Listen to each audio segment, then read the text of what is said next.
checkpoint lanes. Right now, we've got everything coming out of the checkpoint right now. Did we forecast that? Yep, that's why we put 2 additional checkpoint lanes in 2019, 2 additional checkpoint lanes in 2021. And you say, well, gosh, Mike, that looks like a lot of capacity. It was, and we reduced the capacity by about 35%. Mike, that math doesn't work. Oh, I forgot to tell you, TSA was involved in this. And what TSA did is they upgraded their equipment. And their equipment is fantastic because when your bag goes through that checkpoint, they can pick on the screen anything in your bag and it'll pull it out and rotate it so they can determine if it is a security concern to be on that flight. But that takes time. So as a result, the throughput reduced even though we added additional capacity. So I would say security picked up and is better, but there was a cost associated with that. And that's why that's starting to kind of flow out of that checkpoint. But we have full-time staff that are there monitoring those lines, and they can tell you exactly where you stand in that terminal because of their day, how long it takes you to get through that checkpoint. And if we've got K9 units running or we've got systems down, they do a pretty good job. I will encourage you that we have grown so much that if you're going to fly domestically, 2 hours before you fly, you should be arriving at the airport. And I know people have lived here for a long time, so it only takes me 15 minutes. But you might arrive and find out that parking is sold out in my debt. You might arrive and find out that they're trying to get there unsafe, so you have enough time to get from point A to point B. But we're looking at expansion of security checkpoint, also looking at expansion of the ticket counters. This kind of shows you a little bit of rendition of that picture, what it looks like. Basically, we're going to kick out the terminals to the south and to the north, adding on similar footprint, which we've got today. Costs right now, $750 million. Just to do that. That doesn't get you one gate. That just gets you the landside portion. Because if I don't open that up, I can't get you through there to get you to the gates. That gets you kind of on board. And then kind of the last major piece we have here is John Brantley Boulevard. So you're probably familiar with John Brantley Boulevard. It's got kind of a horseshoe. We're going to wind up kicking that horseshoe out, and then we're going to wind up going vertical.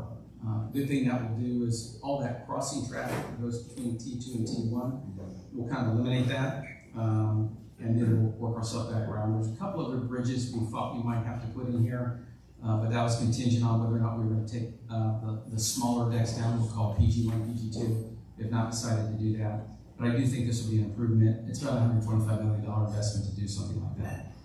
Right now, during thunderstorm season, when airplanes are holding out at nighttime, and they all come at the same time, our roadway congestion goes from the terminal out to I-40. So we're trying to do everything we can to try to expedite that. You can kind of see kind of a purple area in the middle of the deck. We're going to look at developing that into a ground transportation center to get all the Ubers and Lyfts and commercial ground transportation in the center of that, to get them off the roadway system. That should improve that throughput. When this building was designed, there wasn't anything called Uber or Lyft. That came into being in the 2015 timeframe, and most of this terminal came online in 2010. And so the infrastructure in terms of roadway wasn't designed for what's actually showing up in my county doorstep. All right, I am going to stop there and try to answer any questions you may have about what we're doing with air service or economic development, or I'm not sure who am I going to regulate this question? All right, sir, back. I think you did first. It sounds like Terminal 1 is a poor stepchild, or is this sort of afterthought now? So I would tell you that, Terminal 1 sounds like it's a poor stepchild. Maybe we shouldn't give a microphone, should we? Yeah, so a little bit about that. Anybody heard the word value engineering? What is that? Value engineering? Yep. So you do value engineering when you run out of money. And so the facility was built with the funds that we had available and tried to maximize that as best we possibly could. I will tell you, I'm not sure we knew that the ticketing area was so inadequate until we had to wind up relocating some carriers from T2. We ran out of capacity at T2, and so we wound up moving over there to find out that maybe that design wasn't sufficient enough. We do have a programming study that we're doing right now for T1 to look at expansion of that terminal and widening that and opening that up. But I will tell you right now, our program is probably north of about $1.5 billion in the hole. So we're going to have to make very tough decisions here in our community about what you want and what are you willing to pay for. And part of that's going to be from a gate standpoint. What are we going to wind up doing at T1? I think we're going to have to put gates in, and I think probably the most likely location to put those gates first is going to be T1 and expand that footprint over on that side. T2 gate expansion cannot occur until you actually build the runway, because the terminal's too close to the runway. You can't build out towards the runway. So you're probably 10, 12 years out at best of getting any type of gate capacity over at T2. Yes, sir. Yes, ma'am. Sorry. Other than concessions, how does the airport make its money? How do we make our money? I sell hot dogs, Renee, ball games, I do that. Yeah, so a large portion of that, parking is a large source of our income, but that doesn't capture all of our customers that come to the facility. We also have customers. Our customers are not only you as the general public, but I have another customer, which winds up being the airlines. They're also our customer because they use our services like terminals. They wind up getting charged terminal fees, landing fees. That pays for the infrastructure that they actually use at the end of the day. Concession is another piece we use. We wind up charging what they call a passenger facility charge. So at a national level, the federal government's authorized airports to charge $4.50 on your ticket that then can come back to the airport to pay for infrastructure. Of all those dollars, 100% of those are committed to Terminal 2 long-term debt.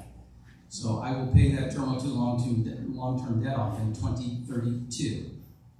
So there's no additional capacity. We try to go back to the federal government to encourage them to increase that fee, but they've been unwilling to do that. And the reason why is the airlines continue to block it.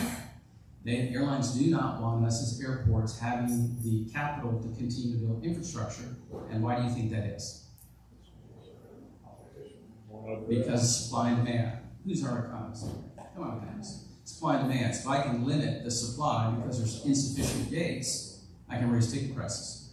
That's why they're restricted to do that. That's also why you see predatory type strategies like American Airlines going into Austin and wanting to do 25 new non-stop destinations, trying to just occupy all the territory because it's a fast-growing community to block some of those ultra-low-cost carriers out. That failed in terms of business plan. These airlines are constantly trying to figure out how they maneuver and keep others out of the market at the end of the day. And one way they do is infrastructure. To answer your question, that is another source of income that we use to pay for the critical infrastructure. That's going to be a challenge moving forward with a multi-billion-dollar program. As we came out of the pandemic, our estimate was about $2.2 billion. That is probably north of $4 billion. It's really accelerating. Lots of reasons. I don't know if I should mention I wanted to mention the lineup coming to the concessions looks really impressive. It should be. And that's exciting. What are the logistical obstacles for restaurants to come in, like employees passing background checks or getting their food prep and all that in? Yeah, so first of all, when you hire somebody, they've got to go through a criminal history background check. So there's 25 disqualifying criminal offenses, so that's the first thing.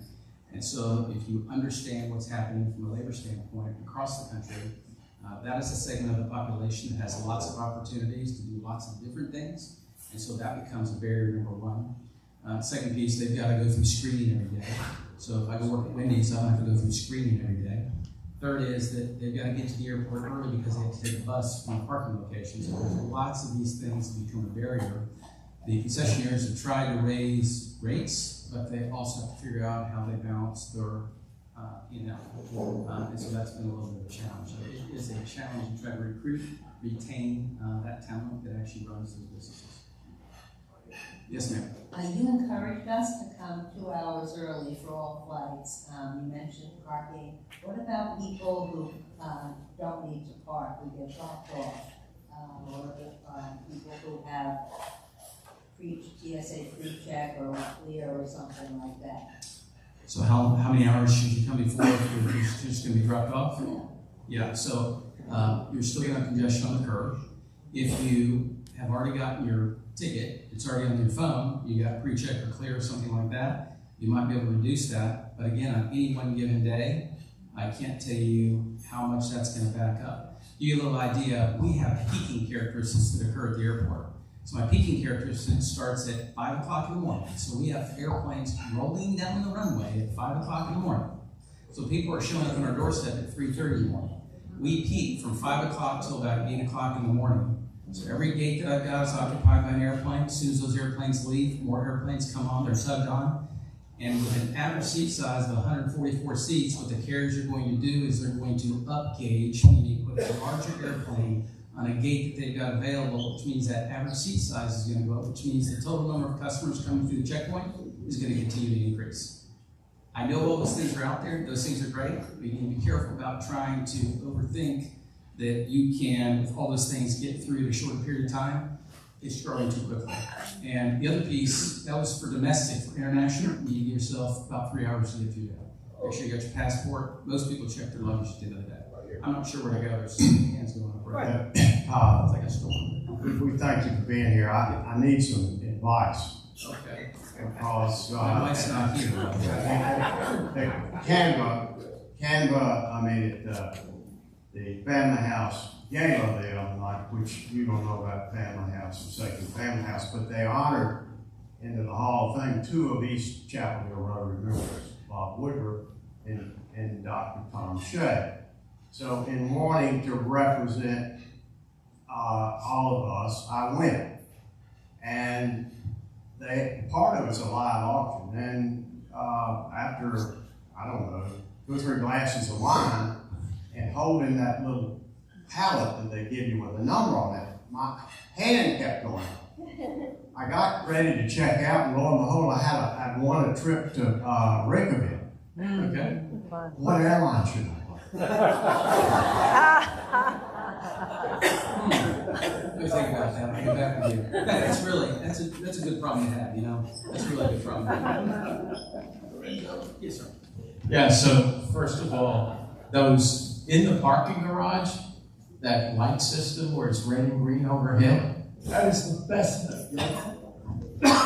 Sorry, yeah. Congratulations. It shows up over my But no question, so you get out of the parking garage, and there's a mass humanity trying to get to the terminal, and there's tons of cars crossing over, and in a perfect world, it would have been architected in a different way where passengers don't cross across the flow of traffic, and I was wondering how you address that.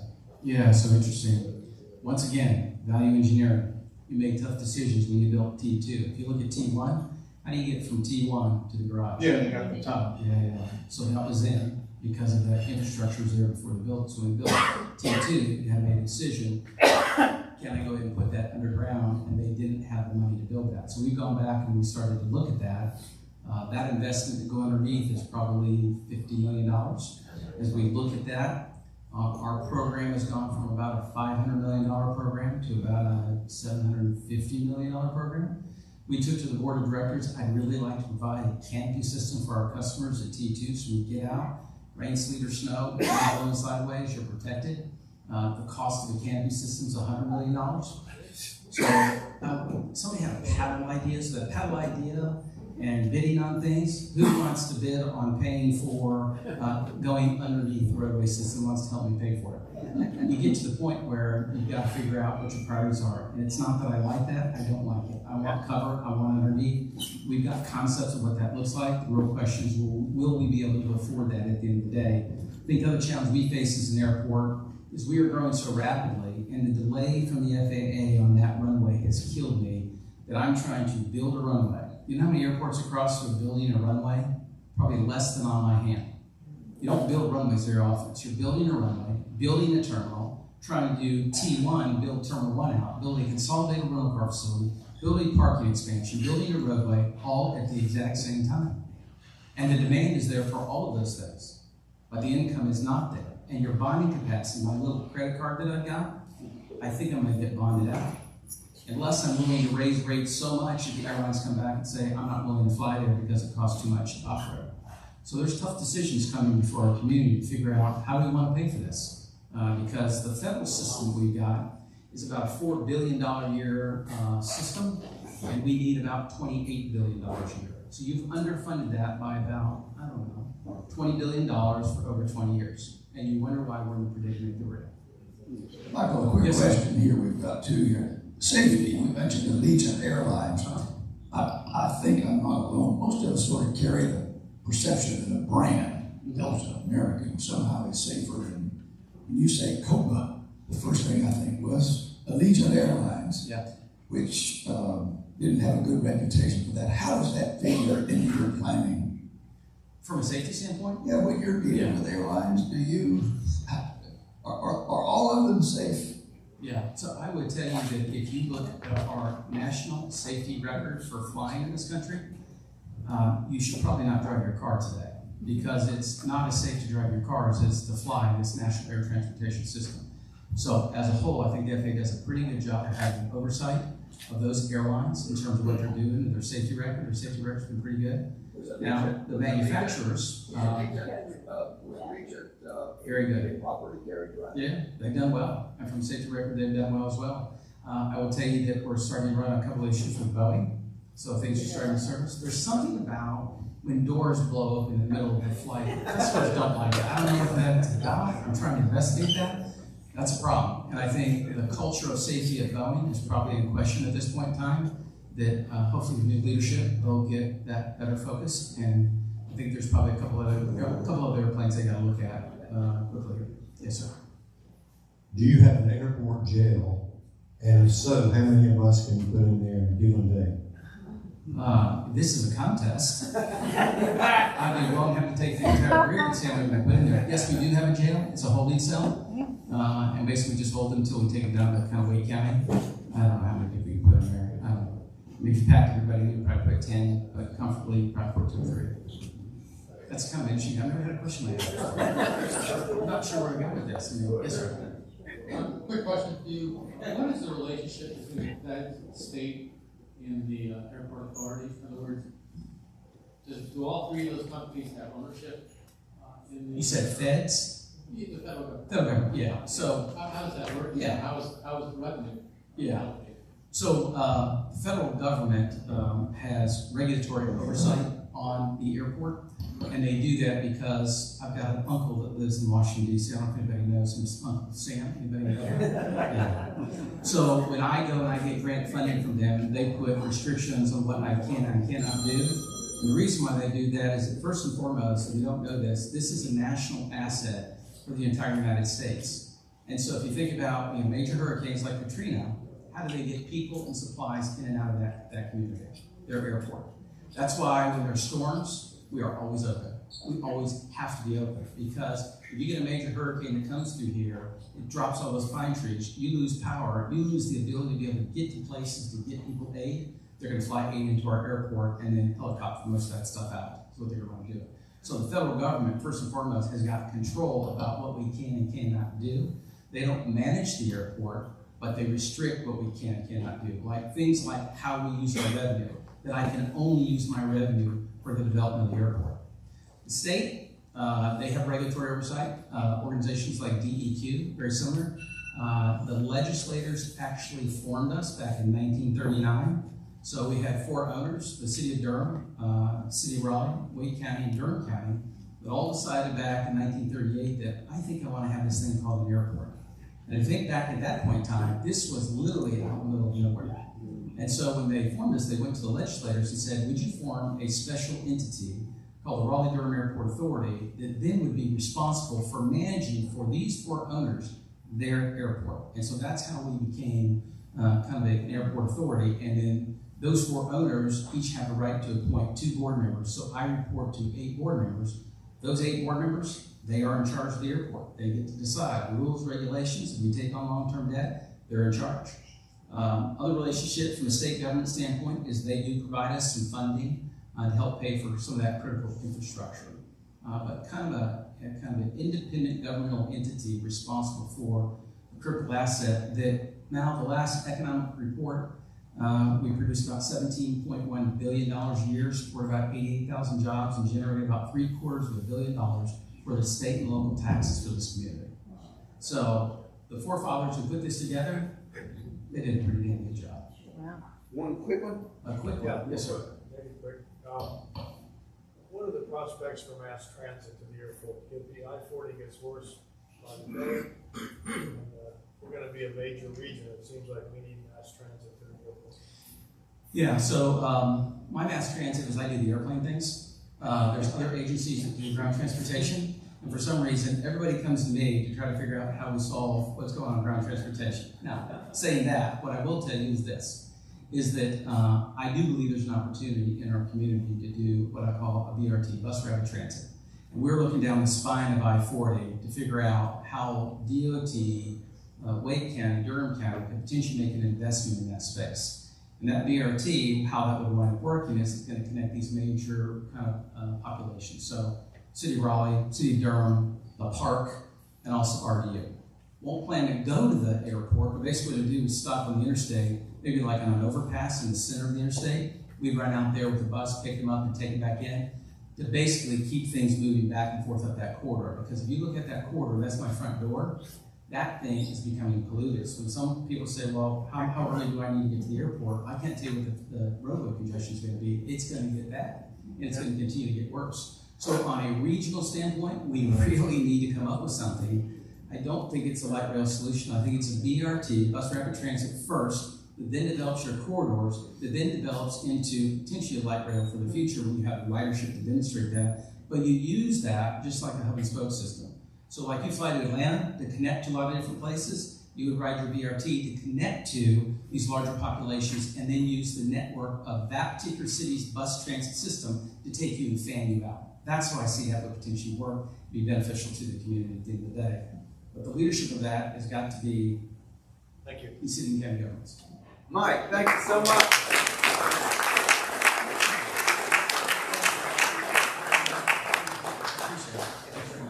Thank you. Folks, have a great weekend. I want to reiterate what Mike said earlier. Do be thinking about the folks in the lanes path. There's going to be some devastation. So thank you for bringing that up. And thank you for coming. Have a good weekend, everyone.